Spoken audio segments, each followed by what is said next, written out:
মৃত্যুর পর মানুষের শেষ সম্বলটুকু থাকে ৩.৫ হাত মাটি আর স্বজনদের শেষ বিদায়ের চোখের জল। কিন্তু ২০২৬ সালের জুলাই মাসের এই ভয়াবহ বন্যা মানুষের সেই শেষ সম্বলটুকুও কেড়ে নিয়েছে।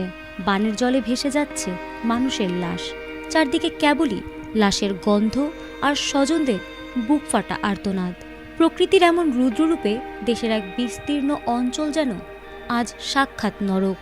বন্যার জলের তীব্র স্রোতে শুধু জীবন্ত মানুষই ভেসে যাচ্ছে না, কবরের মাটি ধুয়ে ভেসে উঠছে পুরনো লাশও। বুক সমান পানির নিচে তলিয়ে গেছে কবরস্থান।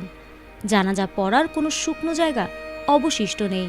চারদিকের এই বীভৎস আর জঘন্য পরিস্থিতি দেখে মানুষের মনে আজ কেবলই একটাই প্রশ্ন, এই মহাদুর্যোগের শেষ কোথায়?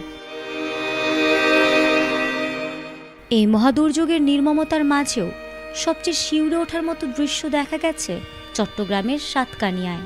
সামাজিক যোগাযোগ মাধ্যমে ভাইরাল হওয়া একটি ছবিতে দেখা যায় জীবন বাঁচাতে প্রসব বেদনা নিয়ে ৯ মাসের এক অন্তঃসত্ত্বা মা একটি গাছের ডালে আশ্রয় নিয়ে রাত কাটাচ্ছেন।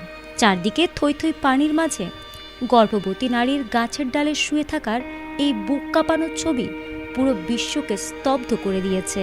একদিকে প্রসবের তীব্র যন্ত্রণা, অন্যদিকে নিচে যমদূতের মতো গর্জে ওঠা বন্যার জল। প্রকৃতির এই নির্মম পরিহাস যেন পুরো মানবতাকে এক চরম অসহায়ত্বের মুখোমুখি দাঁড় করিয়ে দিয়েছে। হৃদয় বিদারক এই পরিস্থিতির আরেকটি নির্মম চিত্র দেখা গেছে সাতকানিয়ার কেউচিয়া ইউনিয়নে।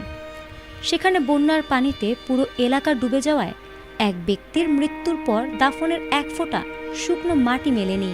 নিরুপায় স্বজনরা জানাজা ও দাফনের উদ্দেশ্যে কলাগাছ কেটে ভেলা বানিয়ে তার উপর লাশ রেখে মাইলের পর মাইল পানি মারিয়ে দূরবর্তী কবরস্থানে নিয়ে গেছেন। এর আগে ফেনীর ভয়াবহ বন্যায় লাশ দাফন করতে না পেরে কলার ভেলায় চিরকুট লিখে ভাসিয়ে দেওয়ার যে ক্ষত তৈরি হয়েছিল, ২০২৬ সালের এই বন্যা যেন সেই দগদগে স্মৃতিকে আবার ফিরিয়ে আনল। বানের জলে কেবল বড়রাই নয়, ভেসে গেছে নিষ্পাপ শিশুদের প্রাণও। সাতকানিয়া, বাঁশখালী ও কক্সবাজারের রোহিঙ্গা ক্যাম্পে বন্যার তোড়ে ভেসে যাওয়া অবুঝ শিশুদের নিথর দেহ যখন পানিতে ভেসে উঠেছে, তখন প্রকৃতির এই নিষ্ঠুরতা দেখে পাথর হয়ে গেছে মায়ের বুক। চলমান এই বন্যায় ক্ষয়ক্ষতির পরিমাণ দিন দিন পাহাড় সম হয়ে উঠছে।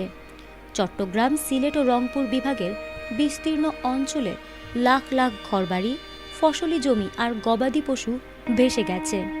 সড়ক যোগাযোগ পুরোপুরি বিচ্ছিন্ন। চারদিকে সুপেয় পানি আর খাবারের তীব্র হাহাকার।